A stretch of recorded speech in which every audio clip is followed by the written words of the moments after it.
A nossa aula, nós paramos na última aula de pele do cão e gato. Agora nós vamos falar sobre o sistema nervoso, tá? A gente vê aí na imagem, vou colocar uma luz aqui para facilitar vocês no vídeo. A gente vê na imagem um sistema nervoso bem controlado, né? Vários cães aí andando, olhando um lindo andar de um gato. Tá? Então, claro que isso é uma imagem, né, colocar para brincadeira, né, porque nós não vamos falar do sistema nervoso, né? A gente vai falar sobre o sistema nervoso central, sobre o cérebro. Como funciona o cérebro de um cachorro? Né? É um objeto? Aí ele vai pensar, dá para comer? Sim ou não? Se dá para comer, foi bom? Sim, pronto, acabou. É um objeto? Não dá para comer? É um tênis? Não, então late alto.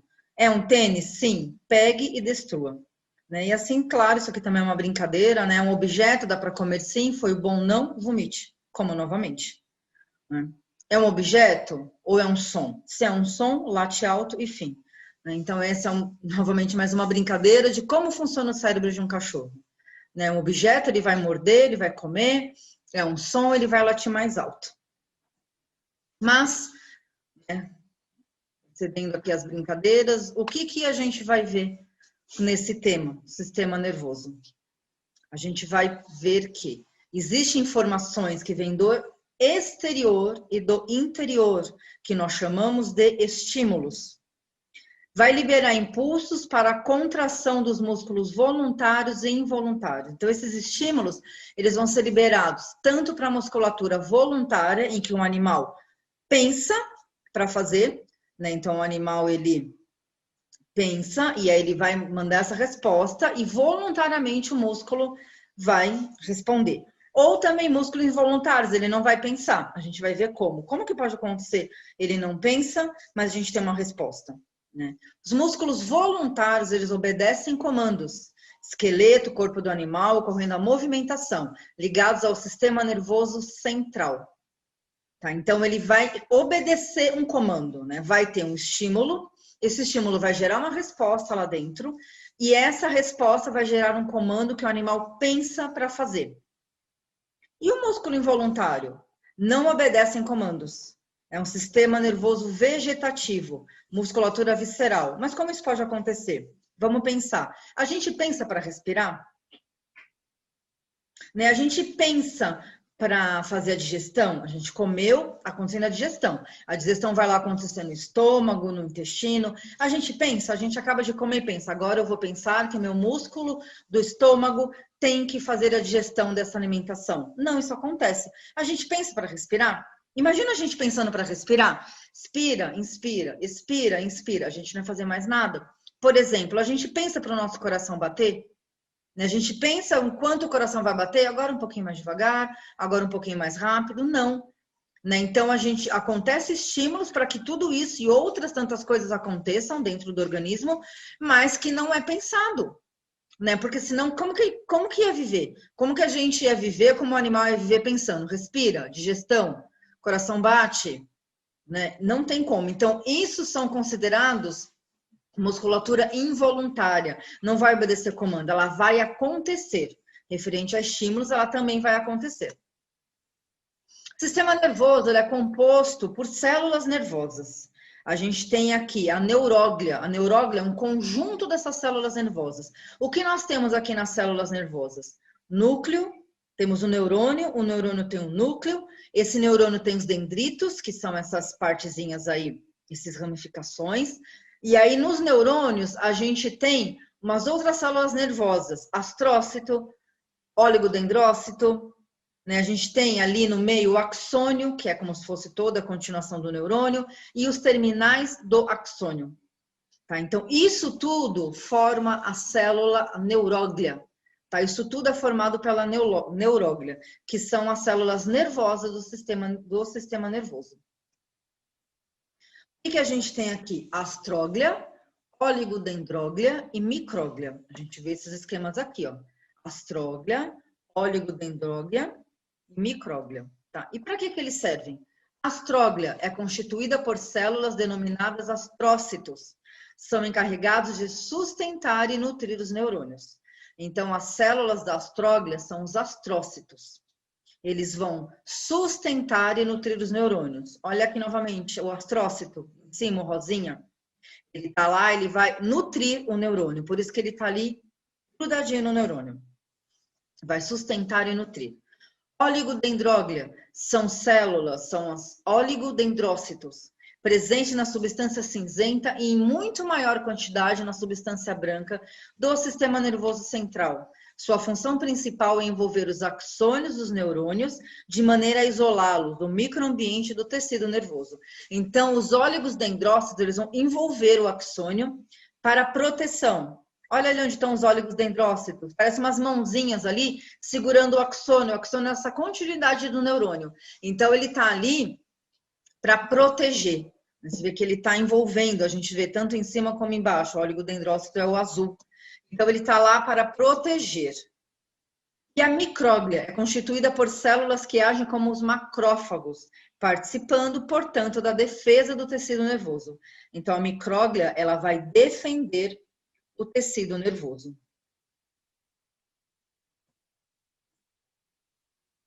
Então, a gente tem aqui, ó, os neurônios, eles funcionam como receptores ou emissores, ou em associação, dois neurônios diferentes. Então, os neurônios, eles funcionam recebendo a informação e emitindo essa informação. Então, tem um neurônio que só recebe, tem neurônio que só emite, ou muitos neurônios trabalham em associação. A gente tem dois neurônios diferentes, tá? Então, o que a gente tem aqui novamente? O esquema do neurônio. A gente tem ali o corpo do neurônio, ali no meio. Tem essas ramificações que são os dendritos. O axônio, que é como se fosse a cauda do neurônio. Tá? Esse axônio, a gente tem aqui a bainha de mielina, o nodo de Ranvier. E lá no fundinho, outras ramificações menores, a gente tem o terminal do axônio. Tá? A gente vê ali vários ramificações, tá? Como que funciona essa comunicação entre os neurônios? Ó, a gente tem um neurônio ali em cima, aí a gente vai descendo, tem o axônio, e aí a gente vai chegar lá no final, tem o terminal de transmissão, terminal do axônio.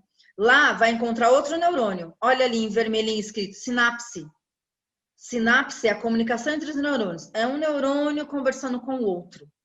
Tá, então, quem vai ligar, quem vai fazer as sinapses acontecerem? Elas vão lá, aquela partezinha ali de cima, os dendritos, eles vão se ligar no terminal do axônio, para ter essa comunicação, para a gente ter um círculo ali, um comunicando com o outro. E o que é o sistema nervoso central? Cérebro, cerebelo, bulbo raquidiano, medula espinhal, protegido pela caixa craniana e envolto por 3 membranas.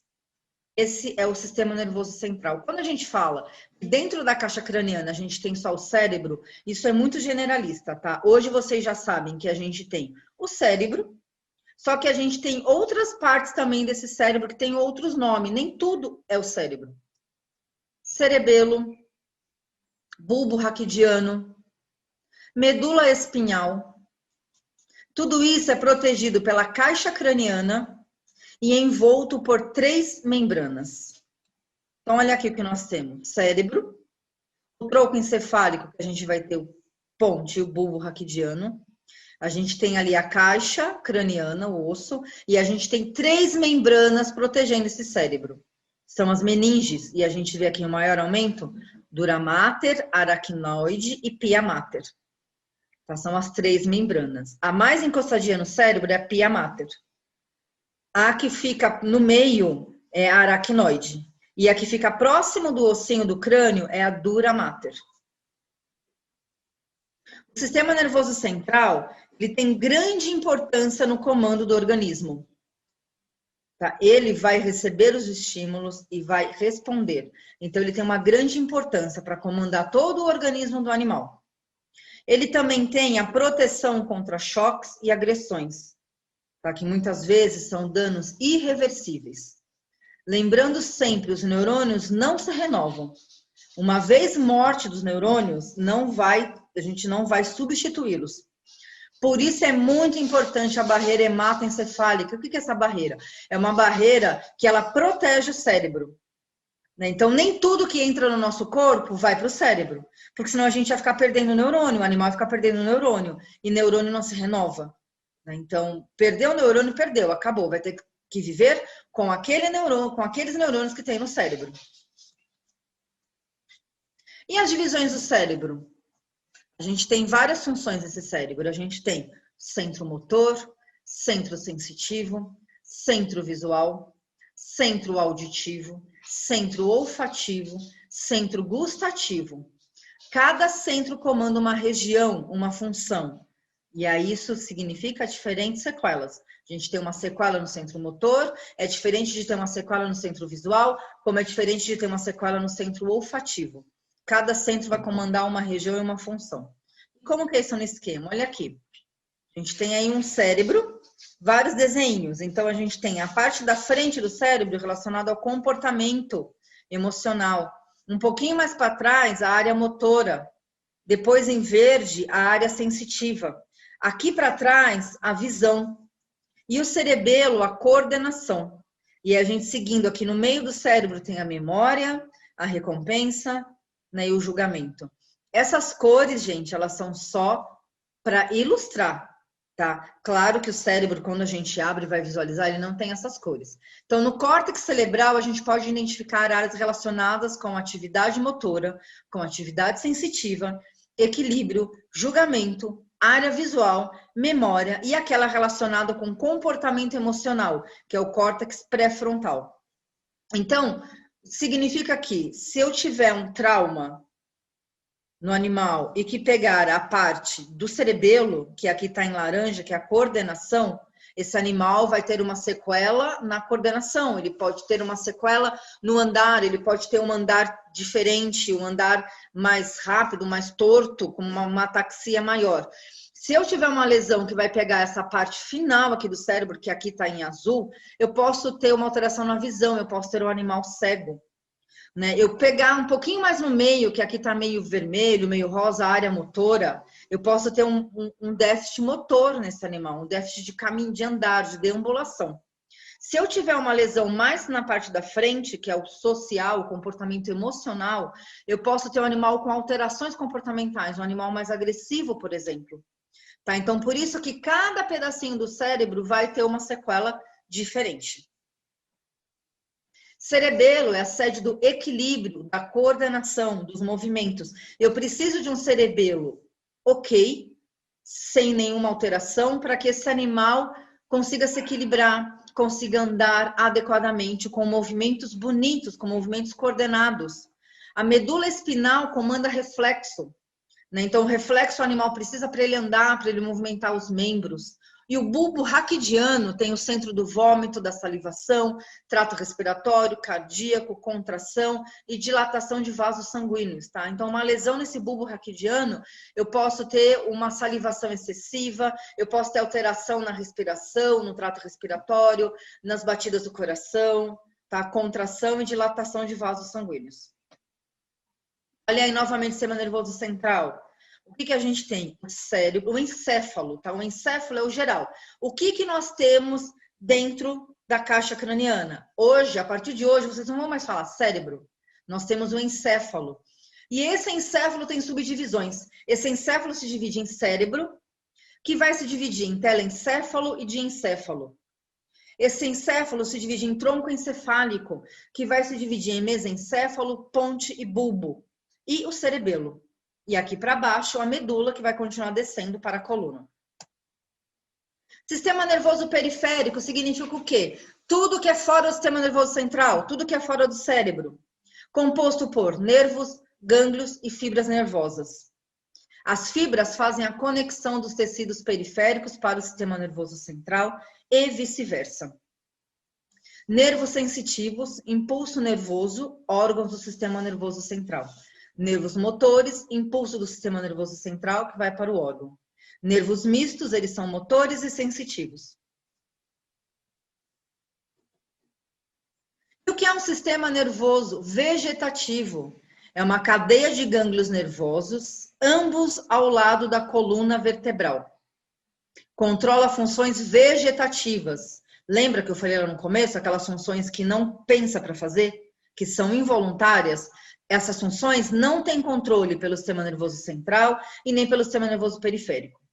A gente tem o simpático e o parasimpático agindo. São atividades opostas. Parasimpático ativa, simpático inibe. Tá? Mas vamos entender melhor isso nesse esquema. Então, o que a gente tem aqui? O cérebro ali em cima e a gente vai descendo a medula. Lembra que eu li aqui para vocês que o sistema nervoso vegetativo é uma cadeia de gânglios nervosos, ambos ao lado da coluna vertebral. Olha lá os gânglios nervosos, ambos ao lado da coluna vertebral. Então, a gente tem o sistema parasimpático e o simpático. Parasimpático, o que ele vai fazer? Ele vai ativar. O simpático vai inibir. Então, eles têm que trabalhar em equilíbrio. Enquanto um ativa, o outro inibe. Então, o que a gente tem no parasimpático? O parasimpático contrai a pupila, deixa a pupila pequenininha. Enquanto o simpático dilata a pupila. Tá? O parasimpático estimula o fluxo salivar, o fluxo da saliva e da lágrima. O simpático inibe esse fluxo salivar. Então, a gente vai vendo que são ações opostas. Né? Por exemplo, o parasimpático contrai os brônquios lá no pulmão. O simpático dilata. O parasimpático retarda os batimentos cardíacos, contém. O simpático acelera. Tá? Então, a gente vai vendo que vai tendo aqui, ó, atividades opostas, mas ele precisa trabalhar em equilíbrio. Se eu tiver uma lesão em parasimpático, eu vou ter um desequilíbrio.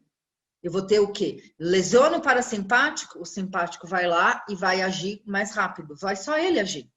Né? Então, não vai ter o equilíbrio do parasimpático. Tá fácil, né, gente? Vamos lá. O cachorrinho aí tá colocando a mãozinha na cabeça, mas, como eu disse para vocês na última aula, estudem sempre.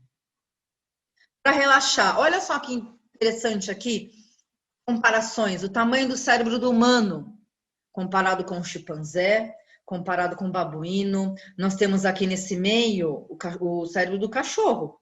Olha, o cão tá na terceira fileira e o gato. Então, isso é só uma curiosidade para vocês verem o tamanho do cérebro. Né? Todos vão ter essas mesmas coisas que eu falei para vocês? Sim, uns maiores, outros menores, tá? Olha o tamanho do cérebro do camundongo lá embaixo. O primeiro lá embaixo à direita. Né? Comparado com o tamanho do cérebro do humano. Tá? Isso é só título de curiosidade. E as patologias nervosas?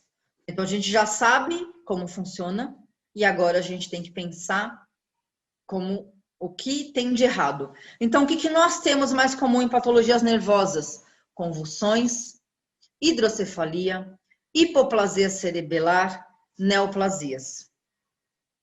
Então, convulsão acho que é o mais comum aqui, que a maioria já deve ter tido contato. Né? A hidrocefalia são aumento dos ventrículos. Dentro do cérebro, a gente tem, os animais têm 4 ventrículos. Né? Eles estão lá mesmo, só que a partir do momento que para muito líquor nesse ventrículo, a gente tem uma hidrocefalia, tem um aumento desses ventrículos. Hipoplasia cerebelar, nós vemos lá no esquema do cérebro, o cerebelo, que é responsável pelo equilíbrio, pela coordenação. Tem algumas patologias nervosas que levam esse cerebelo a ser menor do que ele deveria, ter uma hipoplasia cerebelar. E as neoplasias, os tumores no cérebro. E aqui o que a gente tem?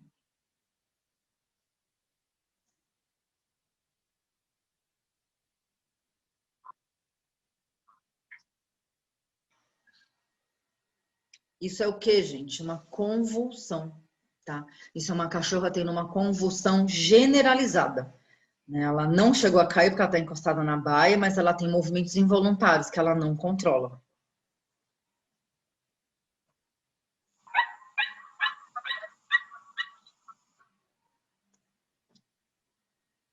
Ali o que nós temos?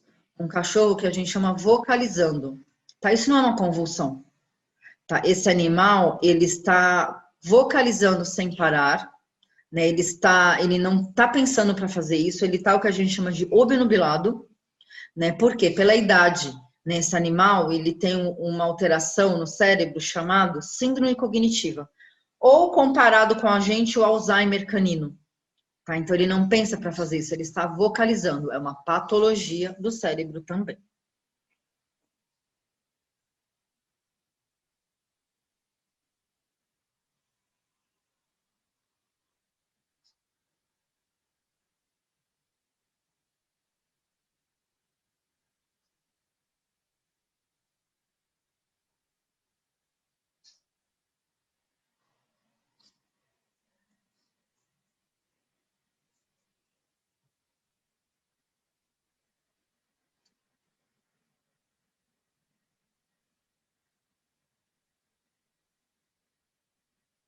que a gente tem aqui? Um gatinho.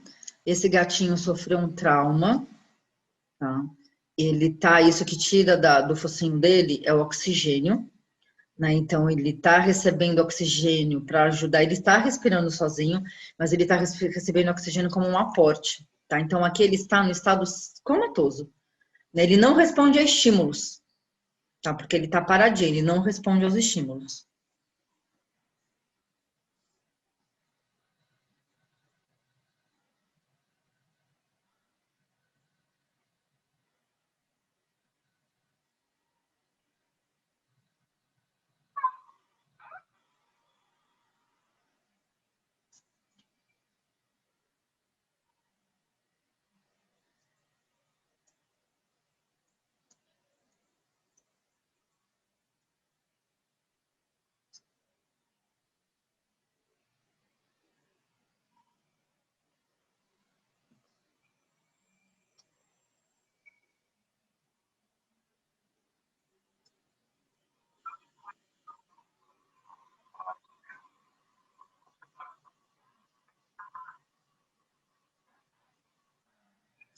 Então, o que a gente tem aqui? Essas duas é a mesma cachorrinha, a Betânia. Nesse segundo vídeo, ela está tendo uma convulsão focal, uma convulsão localizada somente na cabeça, tá? E no primeiro vídeo que eu mostrei, já tinha passado, ela estava internada, ela já estava mais alerta, tá? Então, isso é uma convulsão focal.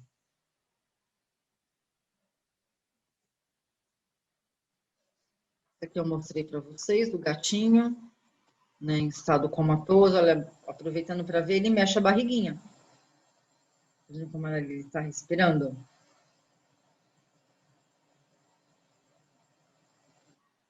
Ele respira sozinho, mas ele está com um aporte de oxigênio para auxiliar.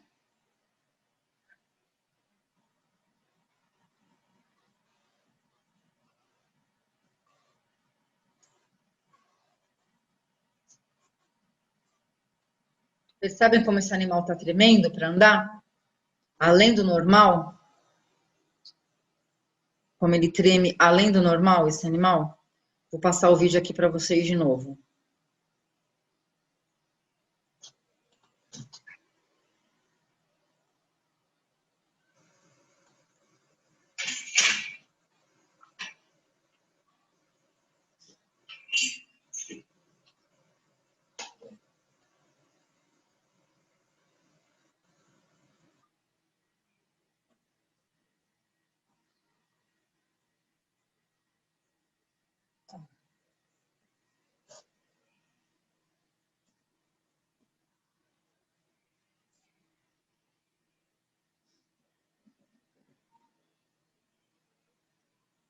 Vocês perceberam como ele treme? Esse animal ele tem uma alteração no cerebelo, tá? Ele não consegue caminhar adequadamente, tá? Ele não consegue coordenar o seu movimento.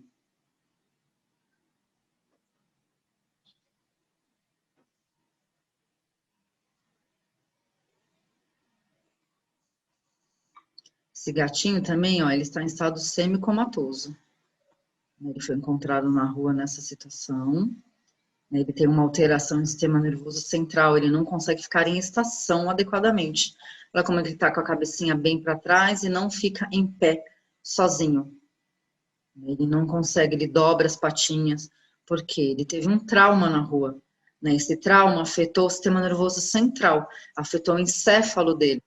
Tá? Ele não se mantém em estação.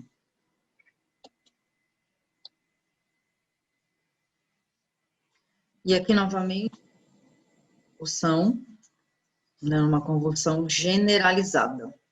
Então, a gente viu aqui algumas poucas alterações, né, sistema nervoso central. Claro que a gente tem outras mais, mas essas são as mais comuns na clínica veterinária, né, onde vocês, como auxiliares de veterinário, vão estar vendo, né, esses animais convulsionando, animais com alterações no cerebelo, né, animais em estado semicomatoso por conta de trauma. Infelizmente, o trauma, né, é muito comum, o trauma por espancamento, o trauma por atropelamento, né, acontece bastante na clínica. E aí vocês vão estar vendo isso com uma certa frequência.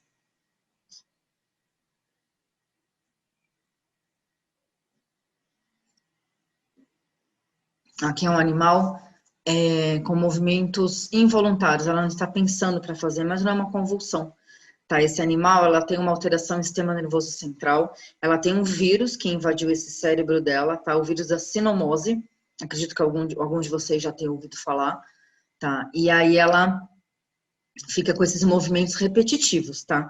Não é uma convulsão, porque ela fica por muito tempo esses movimentos, quando ela dorme para, quando ela acorda, que ela se demonstra ansiosa, volta novamente esses movimentos, tá? Então, isso a gente diferencia de não ser uma convulsão. Bom, e aproveitando para falar sobre o sistema nervoso central, eu queria finalizar com vocês mostrando um animal que tem uma alteração aqui nessa partezinha do fundo, aqui no finalzinho, que é uma alteração na visão. E olha como que ele se vira.